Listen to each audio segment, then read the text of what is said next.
శ్రీ లోకేష్ నారా.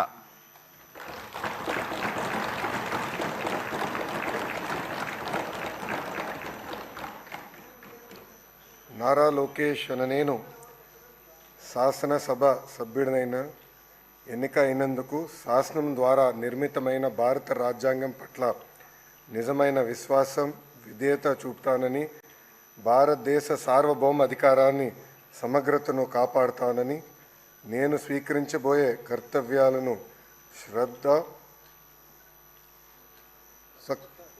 శ్రద్ధాశక్తులతో నిర్వహిస్తానని దైవ సాక్షిగా ప్రమాణం చేస్తున్నాను. ఆంధ్రప్రదేశ్ శాసనసభ సభ్యుడైన నారా లోకేష్ అన్న నేను సభ నియమంలో కట్టుబడి ఉంటానని, వాటిని అనుసరిస్తానని, సభ మర్యాదలను పాటిస్తానని, సాంప్రదాయాలను గౌరవిస్తానని దైవ సాక్షిగా ప్రమాణం చేస్తున్నాను.